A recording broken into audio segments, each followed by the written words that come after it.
Shalom, selamat Sabat, saudara-saudari sekalian. Apa suara saya jelas terdengar? Oke, puji Tuhan, terima kasih. Sebelumnya, Pak Eldo, boleh saya share screen?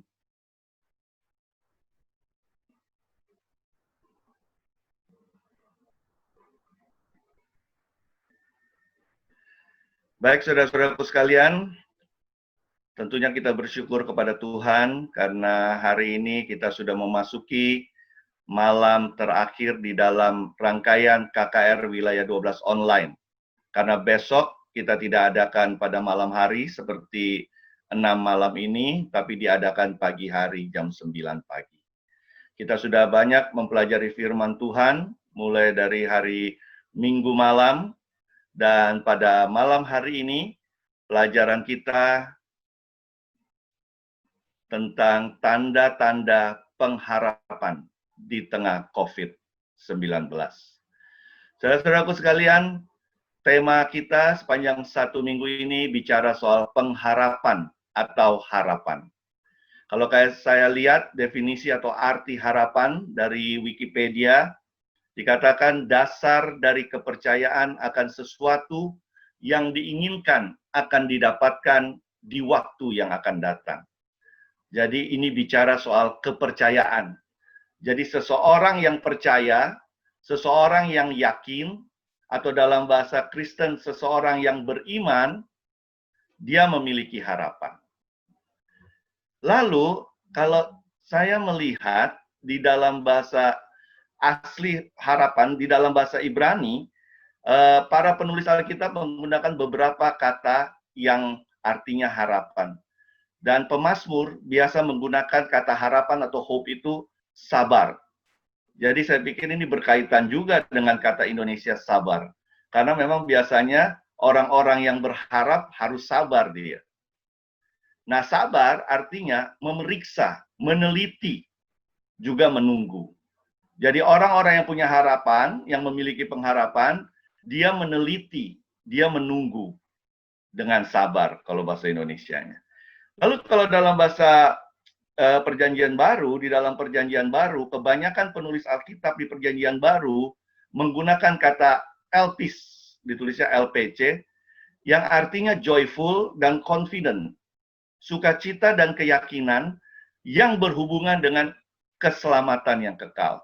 Jadi kalau dari tiga definisi ini, kalau kita mau gabungkan arti harapan adalah satu kepercayaan ya, yang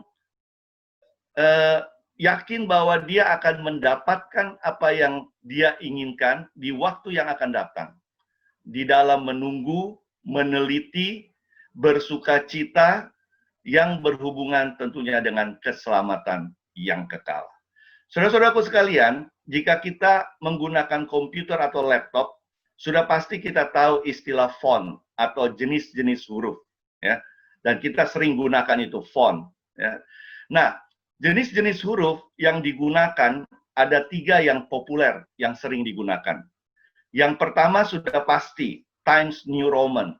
Ini kata orang-orang sudah jadul. Dari zaman dulu, orang menggunakan jenis font atau huruf Times New Roman.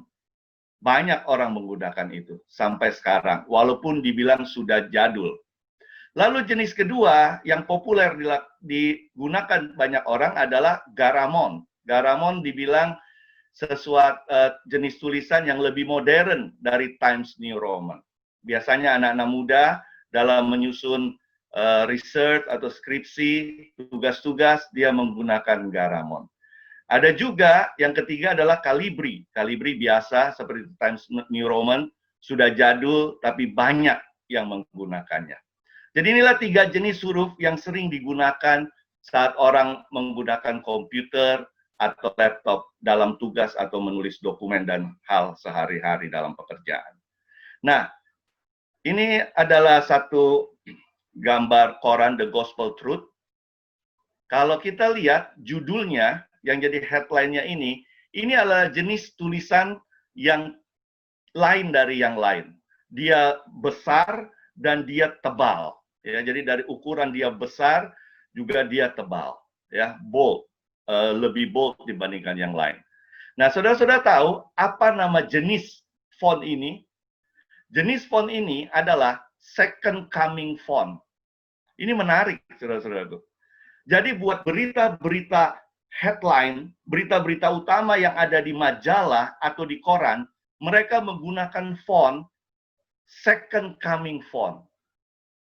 Kenapa namanya second coming? Seorang ahli typographer bernama Stephen Coles, dia katakan jenis tulisan atau font second coming ini menggambarkan satu peristiwa besar yang menggemparkan, menghebohkan, dan menarik perhatian banyak orang. Makanya dinamai second coming. Nah, buat kita orang Kristen, bicara soal second coming, sudah pasti berkaitan dengan second coming of Jesus Christ. Kedatangan Yesus kedua kali. Sebagai umat Tuhan, kita akan menyaksikan nanti peristiwa terbesar yang juga dinamakan second coming atau kedatangan Yesus kedua kali. Ketika Yesus datang ke dunia ini, kedatangannya akan menggemparkan, menghebohkan, dan menjadi perhatian seluruh dunia. Peristiwa tersebut akan menjadi berita utama di seluruh dunia. Saya yakin huruf yang dinamai second coming ini memang terinspirasi dengan kedatangan Yesus yang kedua kali, yang juga menggemparkan, menghebohkan, menjadi perhatian, dan juga menjadi berita utama di seluruh dunia. Nah, pertanyaannya adalah, apakah kita siap menyambut kedatangan Yesus kedua kali? Saudara-saudaraku, seringkali dalam kehidupan kita, kita begitu sibuk. Waktu kita tersita banyak di dalam pekerjaan, bagi anak-anak yang sekolah di dalam sekolah, kuliah, bagi ibu-ibu mungkin yang di rumah juga sibuk dengan urusan rumah tangga. Belum lagi kehidupan sosial, kehidupan kita, interaksi kita dengan anggota keluarga yang lain. Sangat-sangat sibuk. Sehingga kesibukan membuat banyak orang lupa untuk mempersiapkan diri mereka bertemu dengan Tuhan Yesus. Kalau orang bertanya, memang saya tidak boleh sibuk, pendeta, bekerja. Saya orang yang rajin bekerja, saya pasti sibuk. Saya orang rajin belajar, saya sibuk di sekolah saya. Saya seorang ibu rumah tangga yang berdedikasi, saya akan sibuk di dalam keluarga saya.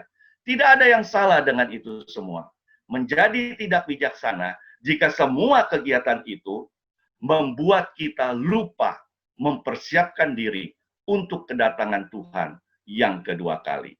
2 Petrus 3 ayat 3-6 mengatakan, di hari-hari zaman akhir, banyak manusia akan hidup menuruti hawa nafsunya. Dengan kata lain, semau gue, sesuka hati saja. Ya. Pelajaran hari ketiga, Pendeta Sibuya sudah katakan ada 10 perintah Allah. Tidak peduli dengan perintah Allah. Hidup sesuai dengan apa yang dia inginkan, walaupun melanggar. Dan mereka juga mengejek soal kedatangan Tuhan kedua kali. Mereka katakan sudah dari zaman dulu, zaman ayah saya, zaman ibu saya, zaman kakek nenek, opung, opa, oma. Sudah ada itu janji kedatangan Yesus kedua kali. Tapi sampai sekarang tidak terbukti janji itu dipenuhi. Di ayat berikutnya dikatakan mereka sengaja tidak mau tahu. Beda ya saudara-saudara, tidak tahu dan tidak mau tahu. Tidak tahu memang kita kurang pendidikan atau kurang pengalaman, menjadi kita tidak tahu. Tapi kalau tidak mau tahu, artinya kita tahu dan kita tidak peduli. Kita tahu itu salah dan kita tetap apa? Tetap lakukan. Inilah yang terjadi di hari-hari zaman akhir menurut Rasul Petrus. Suatu kali terjadi percakapan antara Yesus dengan murid-muridnya. Dan Yesus sedang menceritakan, menggambarkan kedatangannya yang kedua kali. Dan murid-murid antusias untuk bertanya, seperti apa kedatangan Yesus yang kedua kali nanti? Nah, ada satu jawaban yang menarik yang tercatat di dalam Matius 24 ayat 37. Yesus katakan, sebab sebagaimana halnya pada zaman Nuh, demikian pula halnya kelak pada zaman kedatangan Anak Manusia. Mengapa Yesus menyamakan kedatangannya nanti kedua kali dengan zaman Nabi Nuh? Kita tahu tentunya cerita Nabi Nuh. saat dia mempersiapkan Batra. Dia berkhotbah kurang lebih 120 tahun agar orang-orang dapat ditobatkan, masuk ke dalam Batra. Saat air bah datang, banyak yang selamat. Itu keinginan Tuhan dan disampaikan Nuh di dalam khotbah-khotbahnya. Tetapi kenyataannya semua menolak, semua mengejek. Dan kita lihat fakta-fakta kehidupan umat manusia di zaman Nuh. Di dalam Kejadian 6 ayat 5, dikatakan manusia pada saat itu kecenderungan hatinya selalu membuahkan kejahatan semata-mata. Yang kedua, hidup penuh dengan kekerasan.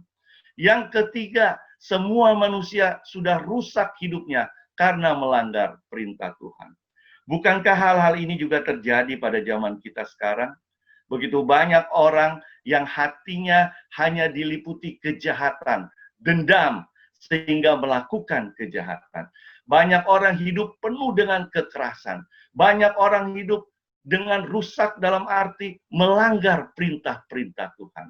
Bukankah ini juga ada di dalam kehidupan kita saat ini?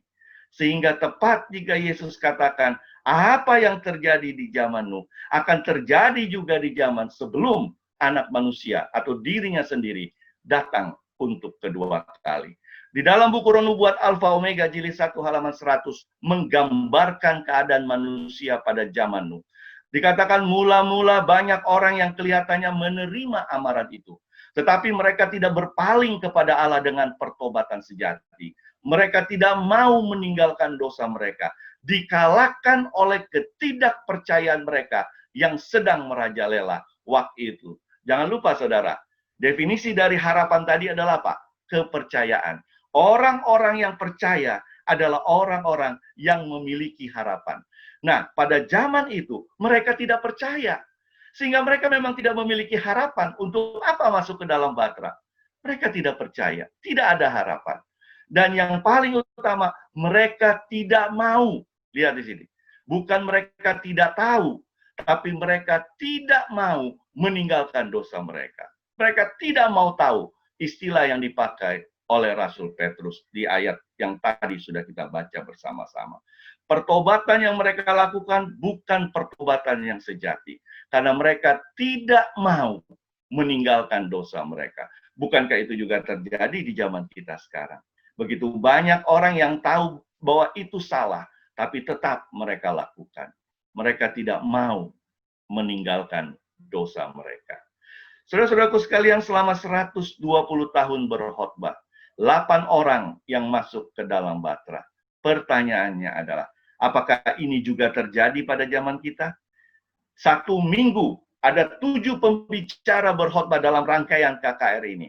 Berapa yang masuk, tanda kutip, di dalam Batra? Berapa yang masuk ke dalam Batra? Setiap hari saya lihat rata-rata 170 partisipan. Kalau satu device, satu partisipan 2 orang, berarti kurang lebih ada 300 orang rata-rata tiap malam yang mendengarkan firman dari malam pertama sampai malam ini dan nanti besok di pagi hari. Berapa banyak yang mau meninggalkan dosa mereka?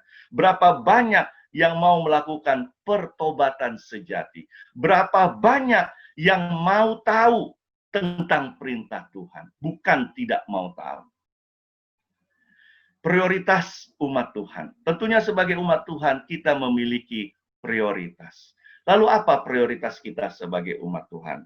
Menurut Rasul Paulus di dalam Roma 12 ayat 2, prioritas kita sebagai umat Tuhan adalah jangan kita serupa dengan dunia ini. Kenapa kita tidak boleh serupa dengan dunia ini? Mengapa tidak serupa dengan dunia menjadi prioritas kita sebagai umat Tuhan? Jawabannya ada 2. Yang pertama yang terdapat dalam 1 Yohanes 3 ayat 1. Karena kita anak-anak Allah. Dan dunia tidak mengenal Allah kita sebagai Bapa. Sehingga memang kita tidak boleh serupa dengan dunia. Mana mungkin saya anak-anak Allah dan saya serupa dengan dunia yang tidak mengenal Bapa saya. Memang tidak boleh serupa dengan dunia. Yang kedua adalah karena kita warga negara surga. Kita bukan warga negara dunia. Jadi memang kita tidak serupa dengan dunia. Inilah prioritas kita. Dan seringkali kita sebagai umat Tuhan melupakan prioritas tersebut. Ada contoh beberapa tokoh Alkitab yang melupakan prioritas mereka hidup sebagai umat Tuhan. Yang pertama Bileam. Kita tahu cerita Nabi Bileam. Harusnya dia memberkati umat Tuhan, tapi dia mau mengutuk umat Tuhan karena dia memprioritaskan harta.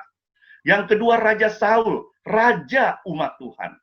Harusnya dia mengutamakan Tuhan. Tapi pada saat dia berperang dengan Amalek, Tuhan suruh untuk membumi hanguskan semua, baik manusia dan juga ternak. Tapi dia mengutamakan gengsinya, mengambil ternak dari orang Amalek dan mempersembahkannya kepada Tuhan.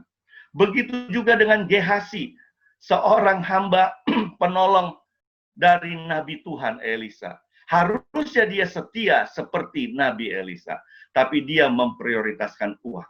Begitu juga dengan Yudas, murid Yesus, salah satu murid Yesus yang harusnya mengikuti jejak Yesus, tapi dia mengutamakan kekuasaan. Begitu juga dengan Pilatus yang sudah mendengar banyak kesaksian bahwa Yesus tidak bersalah. Harusnya dia memprioritaskan itu, tapi dia mengutamakan jabatan sehingga dia mencuci tangannya dan Yesus diserahkan kepada orang Yahudi pada saat itu. Lalu bagaimana dengan kita? Apa prioritas kita sekarang di dalam hidup sebagai anak-anak Tuhan? Saudara-saudaraku, ini cerita bukan pengalaman saya, tapi pengalaman teman saya. Waktu saya melanjutkan pendidikan di Ayas, Filipina, salah satu teman sekelas saya, seorang pendeta dari Georgia. Tapi Georgia di sini bukan Amerika Serikat ya, saudara. Bukan kota di Amerika Serikat atau negara bagian Amerika Serikat. Tapi Georgia di sini adalah negara pecahan Uni Soviet, namanya Georgia. Penduduknya, kata beliau, hanya ribuan. Ya, negara kecil, negara Georgia namanya. Jadi satu kali dia ngobrol dengan saya, dan dia menceritakan pengalamannya waktu dia masih SD. Usianya lebih tua dari saya. Jadi waktu dia masih SD, Uni Soviet masih bersatu. Saat itu Presiden Jimmy Carter, Presiden ke-39 Amerika Serikat, mau berkunjung ke sana. Dan ini adalah momen yang langka, peristiwa yang langka. Lalu, Departemen Pendidikan di Uni Soviet, mereka mempersiapkan anak-anak mulai dari SD, SMP, SMA, atau SMU, dan kuliah yang berprestasi tentunya, untuk nanti dapat bertemu dengan Presiden Jimmy Carter, mereka dapat berinteraksi, dan mungkin juga mereka dapat berfoto bersama Presiden Jimmy Carter. Tahun 80-an, zaman dulu, tidak ada yang namanya Instagram, Facebook. Jadi belum tentu orang mengenal wajah Presiden Jimmy Carter seperti apa. Jadi teman saya terpilih dari kalangan anak SD untuk bertemu dengan Presiden Jimmy Carter. Akhirnya dia mempersiapkan diri. Ya, dia dia mencoba untuk memberi beberapa pertanyaan untuk Presiden Jimmy Carter. Dan juga tentunya dia mempersiapkan pocket kamera, kamera saku. Karena pada zaman dulu belum ada handphone tahun 80-an. Jadi pakai kamera saku. Dia mau foto dengan Presiden Jimmy Carter. Singkat cerita, hari itu tiba, anak-anak itu sudah ditempatkan di satu ruangan dan menunggu Presiden Jimmy Carter datang. Dan teman saya ini duduk agak di belakang. Dia sedang menghafal-hafal kira-kira apa yang akan dia tanya. Dia pegang terus kameranya, dia gantung di lehernya. Saya harus foto dengan Jimmy Carter. Lalu pada saat menunggu, tiba-tiba ada seorang bapak duduk di... Lalu yang namanya seorang bapak ya, kita kalau bapak-bapak, ibu-ibu, lihat anak kecil, anak SD yang kita tidak kenal kan pasti kita coba untuk berkomunikasi. Nah, sama bapak itu juga berkomunikasi. Dia tanya, siapa namanya? Lalu teman saya sebut, oh nama saya Sergo. Memang nama dia Sergo. Nama saya Sergo. Kelas berapa? Pertanyaan-pertanyaan umum. Oh saya SD, kelas 6. Umur berapa? Tinggal di mana? Lama-lama, teman saya ini, Sergo kecil ini, dia merasa terganggu dengan bapak ini. Dia mulai malas untuk menjawab pertanyaan dari bapak ini. Body language-nya, ya, bahasa tubuhnya sudah terlihat bahwa malas untuk menanggapi bapak ini. Dan tidak lama bapak itu pergi. Beberapa waktu kemudian, protokol acara katakan, anak-anak kita berdiri, mari kita sambut Presiden Jimmy Carter. Dan saudara-saudara tahu, pada saat Jimmy Carter masuk di podium, sergo kecil terperangah. Kenapa? Karena itulah bapak yang tadi yang dia rasa mengganggu, yang nanya terus, yang ngomong terus sama dia. Sehingga apa? Dia acuh tak acuh. Padahal Jimmy Carter ada di samping dia. Dan dia katakan, sesudah karena waktu yang begitu sempit, dia tidak punya kesempatan untuk berwawancara, bahkan untuk berfoto bersama Jimmy Carter. Padahal dia punya kesempatan saat itu, karena Jimmy Carter datang duduk di samping dia. Tapi begitu sibuknya dia menghafal pertanyaan dan sebagainya, membuat dia tidak sadar sang presiden yang mau dia ajak tanya jawab, yang mau dia ajak berfoto, ada di samping dia. Dan kesempatan itu lenyap begitu saja. Saudara-saudaraku, seringkali kita juga seperti itu. Yesus datang, berbicara melalui para hamba Tuhan, melalui orang tua, melalui saudara, melalui teman. Tapi kita acuh tak acuh. Kita menganggap mereka mengganggu kita. Padahal di dalam hati kita rindu sebenarnya. Rindu untuk menyambut kedatangan Tuhan. Ada kerinduan itu. Tetapi perilaku kita, tindakan kita berkata sebaliknya. Lalu bagaimana cara kedatangan Yesus yang kedua kali? Di dalam Kisah Para Rasul pasal 1 ayat 9 sampai 11. Pada saat murid-murid melihat Tuhan Yesus naik ke surga, malaikat berkata kepada mereka, Yesus yang sama akan datang kembali dengan cara yang sama, seperti kamu melihat dia ke surga. Secara fisik, dia akan datang kembali dengan cara yang sama. Di dalam Matius 24 ayat 30 dikatakan, bahwa kita akan melihat anak manusia. Banyak orang katakan, yang datang bukan Tuhan Yesus. Ya, tapi melalui ayat-ayat ini kita bisa diyakinkan, kita bisa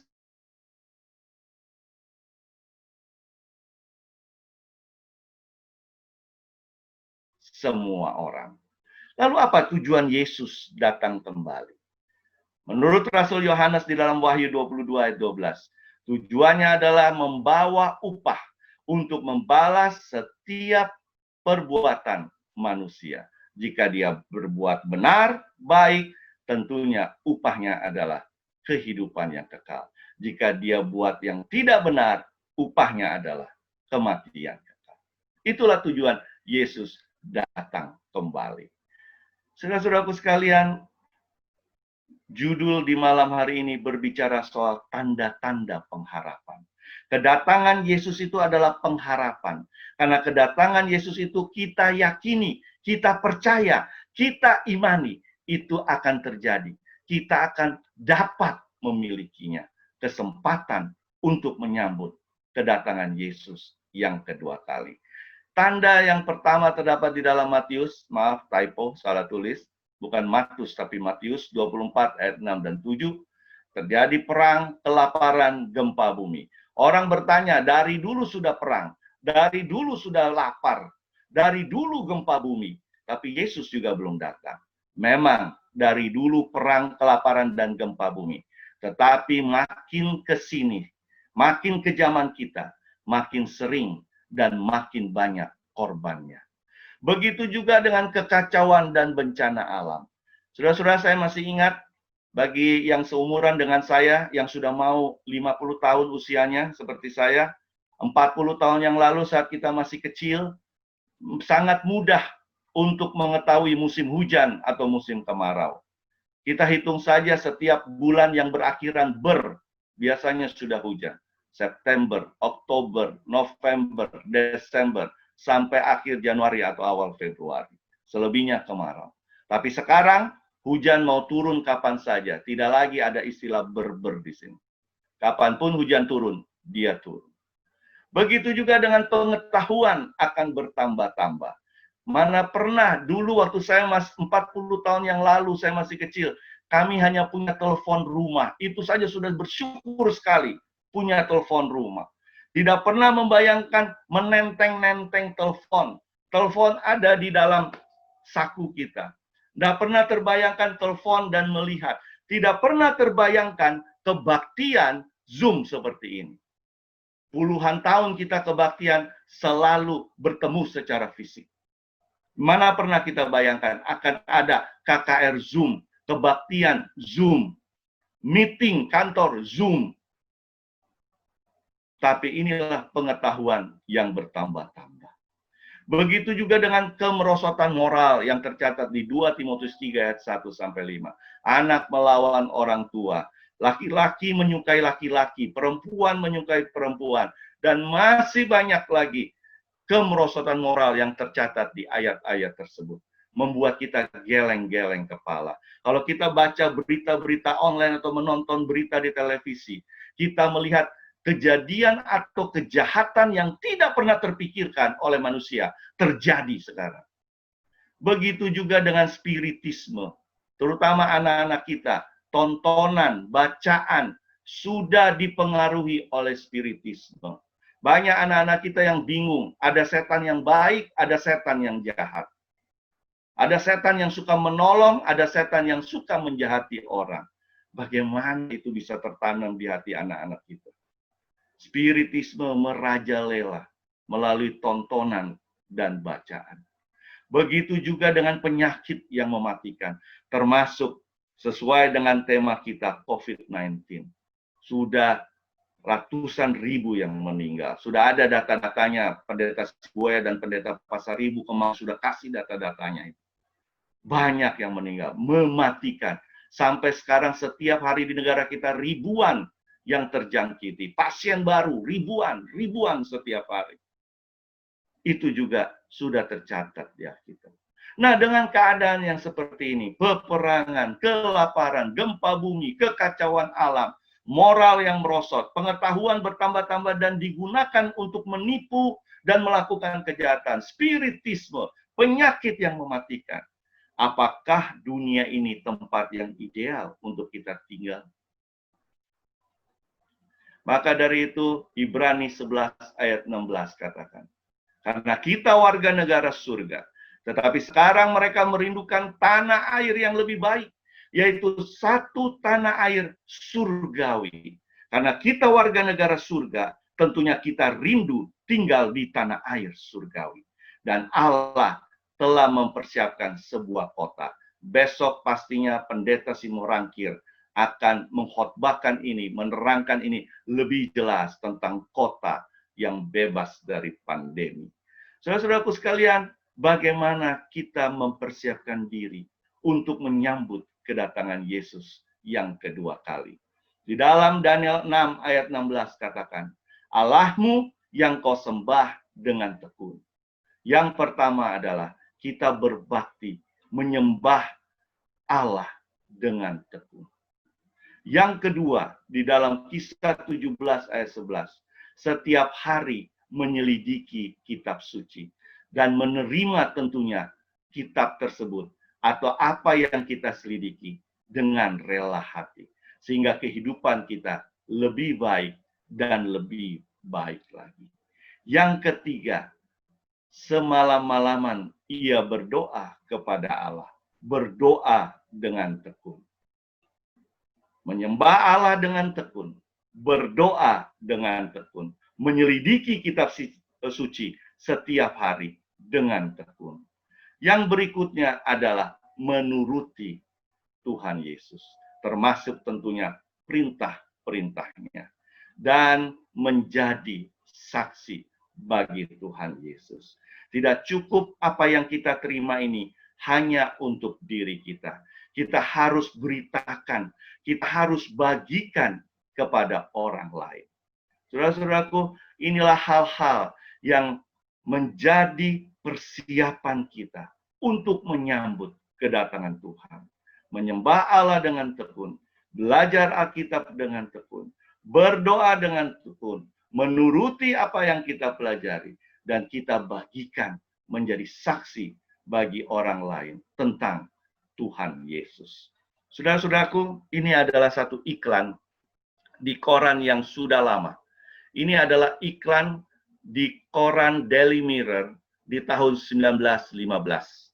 Iklannya seperti ini, kalau boleh saya terjemahkan, inilah terjemahannya. Dibutuhkan orang-orang yang mau bergabung dalam ekspedisi yang berbahaya. Gaji kecil, udara sangat dingin, berbulan-bulan dalam kegelapan, selalu menghadapi bahaya, diragukan pulang dengan selamat, jika selamat, mendapat penghargaan dan pengakuan. Saya mau tanya, khususnya bagi orang-orang muda yang sedang cari kerja saat ini. Jika Anda melihat iklan ini, kira-kira Anda tanggapi nggak iklan ini? Siapa yang mau tanggapi iklan ini? Gaji kecil, berbulan-bulan dalam kegelapan, selalu menghadapi bahaya, diragukan selamat pula. Kalau selamat baru dapat, itu pun hanya penghargaan dan pengakuan. Kira-kira ada nggak yang mau bekerja menyambut iklan ini? Mungkin orang-orang yang sangat-sangat desperate, yang sangat-sangat putus asa aja yang mau menyambut iklan ini. Menurut kita ya. Tapi saudara-saudara tahu, pada waktu iklan ini ditaruh di koran, di Daily Mirror, tahun 1915, ratusan orang muda laki-laki menyambut iklan ini. Mereka datang mau bergabung, mau bekerja dengan orang yang menaruh iklan ini di koran. Luar biasa, saudara. Iklan seperti ini, tapi direspon ratusan orang muda. Kenapa mereka merespon? Mengapa orang-orang muda ini merespon iklan yang sepertinya tidak menjanjikan? Gaji kecil, selalu menghadapi bahaya, selamat juga diragukan keselamatan. Mengapa mereka rela mau merespon iklan yang tidak menarik ini sebenarnya? Karena yang membuat iklan ini atau yang memanggil mereka adalah Ernest Shackleton. Siapa Ernest Shackleton? Ernest Shackleton adalah seorang penjelajah Antartika dari Irlandia. Dia mendapat gelar Sir sesudah dia menjelajah Antartika dengan sukses. Pada tahun 1914, 1 tahun sebelum iklan itu dia buat, dia memimpin ekspedisi pelayaran ke Antartika. Dan kapal yang dia gunakan menabrak es, sehingga lambung kapal hancur, kapal tenggelam, dan akhirnya dia bersama seluruh awak kapalnya naik sekoci cadangan. Dan akhirnya mereka dapat dengan susah payah, mereka dapat tiba di satu pulau kecil yang tidak ada penghuni dengan selamat. Tetapi Shackleton tahu bahwa pulau ini bukan tempat yang ideal untuk ditinggali dia dan semua awak kapalnya. Sehingga akhirnya dengan sekoci itu, dia memilih beberapa awak kapalnya, dan dia katakan kepada awak kapal lainnya yang tinggal di pulau, bahwa dia akan datang menjemput. Dia akan pergi ke pelabuhan terdekat, meminjam kapal, dan dia akan datang menjemput. Dan pada saat dia pergi dengan beberapa awak kapal, dia berjuang antara hidup dan mati. Sekoci cadangan, hanya sekoci kecil. Dia melintasi lautan yang ganas, gelombang besar, bongkahan es yang tajam. Hanya dengan sekoci cadangan. Akhirnya dia dapat mendarat dengan selamat di pelabuhan terdekat. Dia meminjam kapal, dan sesuai janjinya, dia kembali ke pulau kecil itu, menjemput semua awak kapalnya. Shackleton menepati janjinya untuk menjemput anak buahnya. Tidak ada yang sepertinya tidak menjanjikan. Banyak orang percaya dan merespon iklan dari Shackleton. Saudara-saudaraku sekalian, Yesus berjanji. Di dalam Yohanes 14 ayat 1-3. Banyak tempat tinggal di rumah Bapakku. Aku menyediakan tempat supaya di mana aku berada, kamu berada. Aku akan datang. Harus persiapan diri. Jangan sibuk sendiri. Menyiapkan diri. Harus ada harapan, keyakinan, kepercayaan, iman dengan sukacita. Percaya diri untuk mendapatkan keselamatan kekal saat Yesus datang kedua kali. Janji Yesus pasti dipenuhi. Di dalam 2 Petrus katakan timbul banyak orang yang mengejek. Mungkin zaman sekarang juga banyak orang yang mengejek kalau kita bicara soal kedatangan Yesus yang kedua kali. Sudah dari zaman kakek nenek, zaman dari keturunan kedua, ketiga, dan sebagainya, janji tersebut tidak dipenuhi. Tetapi di dalam 2 Petrus 3 ayat 9 dikatakan, Tuhan tidak lalai menepati janjinya. Yang ada dia sabar. Dia mau kita semua bertobat. Dan kita semua jangan ada yang binasa. Kita semua selamat. Itu adalah impian Tuhan. Itu adalah keinginan Tuhan. Saudara-saudaraku, jika pada saat ini, di malam hari ini, iklan yang kurang lebih sama dimunculkan. Dibutuhkan pria dan wanita yang mau bergabung ke dalam sebuah kehidupan rohani. Penghasilan kecil, dihina, dianiaya, dikucilkan. Bertahun-tahun dalam pencobaan. Bahaya selalu mengintai. Jika berhasil melalui itu semua, baru tinggal bersama aku selamanya di dunia yang baru. Saudara-saudaraku, jika iklan ini ditampilkan ke semua media sosial yang ada, koran, majalah, apakah iklan ini akan disambut oleh orang-orang? Apakah iklan ini akan disambut oleh kita? Bergabung dalam sebuah kehidupan rohani yang bisa saja berpenghasilan kecil, dihina, dikucilkan, dianiaya bahkan, bertahun-tahun hidup dalam pencobaan, bahaya selalu mengintai. Tetapi ada satu janji di sana. Jika berhasil melewati ini semua, tinggal bersama aku selamanya di dunia baru. Dan yang menaruh iklan ini adalah Yesus Kristus. Bukan Ernest Shackleton. Apakah iklan ini akan disambut seperti orang-orang muda yang ada di Inggris Raya yang menyambut iklan dari Shackleton? Saudara-saudaraku sekalian, hal yang patut kita renungkan. Apakah kita mau menyambut panggilan Tuhan Yesus? Tuhan Yesus tidak menjanjikan mengikut Dia pasti menjadi orang kaya. Tuhan Yesus tidak menjanjikan kalau mengikut Dia pasti selalu sukses. Selalu apa yang kita inginkan terpenuhi. Tidak. Karena Dia sendiri pun memikul kuk salib. Tapi yang Dia janjikan adalah jika kita berhasil melalui lika-liku kehidupan kita, pencobaan kehidupan kita, maka kita akan tinggal bersamanya di dunia baru selamanya.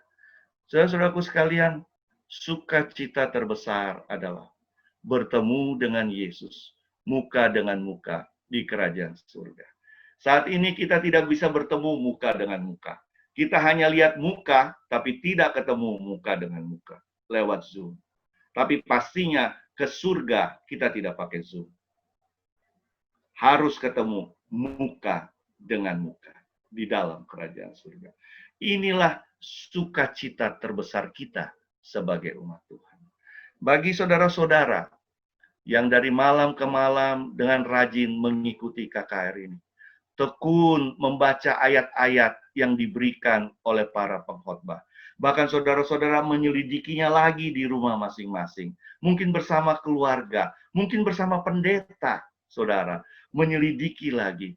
Dan saudara diyakinkan bahwa harus memang kita memiliki pengharapan. Karena pengharapan adalah sesuatu yang kita percayai, yang kita imani, yang kita yakini, yang kita tunggu dengan sukacita dan percaya diri bahwa kita pasti dapat memilikinya. Yaitu apa? Hidup kekal bersama Tuhan Yesus. Tentunya kita berbahagia beberapa dari anak-anak Tuhan yang selalu hadir di malam hari ini.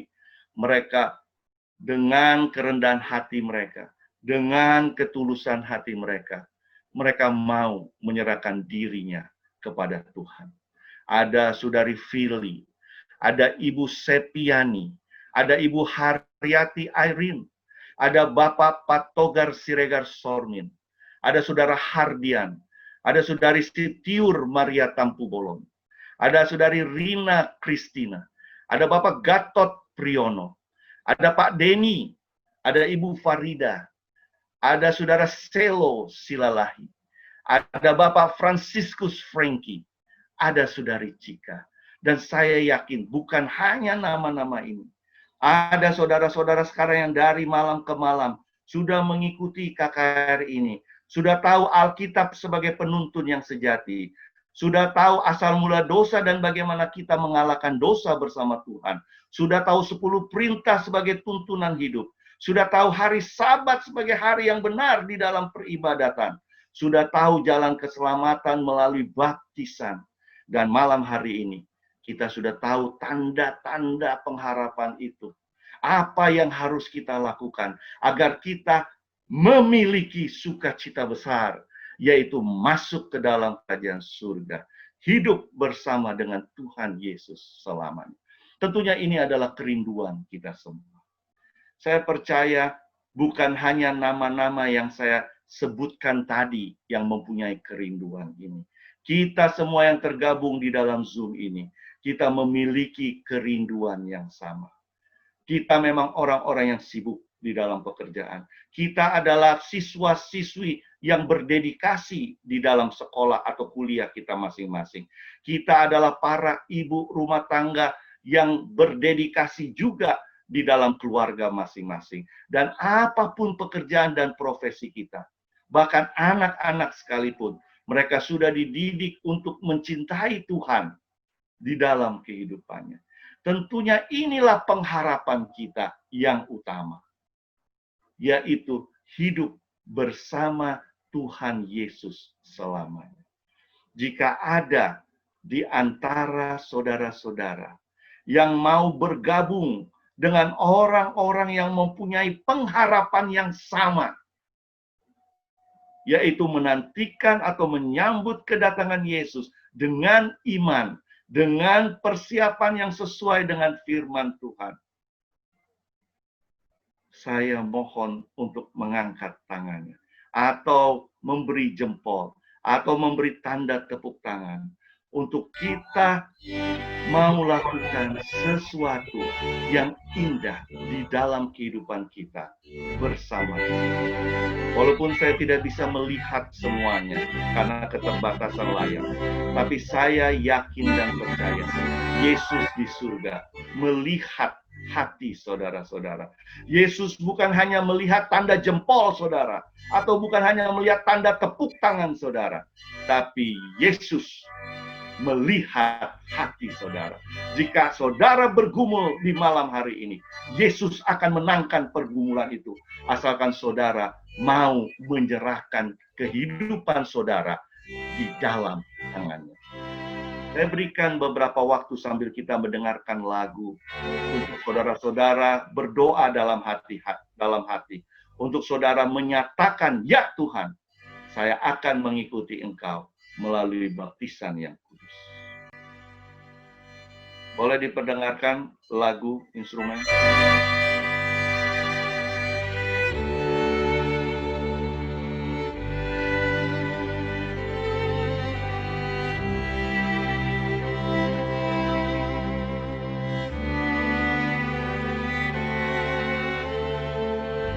Saudara-saudaraku, Yesus mencintai kita semua. Itu sudah pasti. Cintanya yang begitu luar biasa membuat dia rela untuk menebus kita tanpa diwakili. Dia datang sendiri. Dia kehilangan kekekalan walaupun hanya beberapa hari. Tetapi dia korbankan itu semua untuk kita. Demi kasihnya. Lalu bagaimana kita merespon kasih yang begitu luar biasa? Apakah kita hanya biasa-biasa saja? Apakah kita hanya acuh tak acuh? Apakah kita tetap sibuk dengan segala pekerjaan, sekolah, dan sebagainya? Saya yakin kita bukan orang-orang seperti itu. Kita adalah anak-anak Tuhan yang tahu berterima kasih. Kita adalah anak-anak Tuhan yang tahu bersyukur. Karena Yesus adalah penebus, Raja, Juru Selamat kita. Dan kita rindu hidup bersama dia. Pada saat nanti kita di surga, mungkin satu hal yang berbahagia saat kita bertemu dengan Nabi Elia. Dia dapat menceritakan pengalamannya saat dia di dunia dan saat dia naik ke surga. Mungkin kita dapat bertemu dengan Musa. Dia dapat menceritakan pengalamannya diberikan 10 perintah itu. Bagaimana Laut Merah terbelah di bawah kepemimpinannya dan semua bangsa Israel menyeberang dengan selamat. Kita mungkin bertemu dengan Daud dan kita bisa bertanya, Raja Daud, apa yang terjadi saat engkau menghadapi Goliat? Kita mungkin bisa bertemu dengan Daniel. Bagaimana Daniel berdoa di tengah-tengah singa yang kelaparan. Kita bisa bertemu dengan Petrus. Bertanya pengalamannya saat dia bertobat setelah dia menyangkal Tuhan Yesus. Kita dapat bertemu dengan Rasul Paulus. Kita dapat melihat pengalamannya, mendengar pengalamannya secara pribadi kepada orang-orang di mana dia menginjil dan membangun gereja. Kita dapat bertemu dengan orang-orang yang kita kasihi. Mungkin orang tua, pasangan kita, anak kita, saudara, sahabat yang telah beristirahat sementara di dalam Tuhan. Tetapi semuanya itu tidak sebanding dengan kita bertemu Tuhan Yesus di sana. Itulah pengharapan utama kita. Ingat, pengharapan adalah sesuatu yang dipercaya, yang diimani, yang diyakini dapat kita miliki, yaitu kehidupan kekal, menunggu dengan penuh sukacita dan percaya. Terima kasih untuk semua respon. Saya yakin saudara-saudara masih berdoa, dan saya percaya Tuhan Yesus akan memberkati kita semua di malam hari ini dan di hari-hari selanjutnya.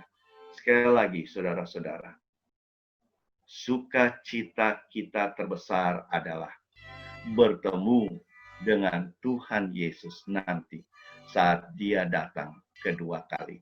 Saya bawakan firman ini hanya untuk kemuliaan bagi nama Tuhan. Amin. Mari kita sama-sama berdoa.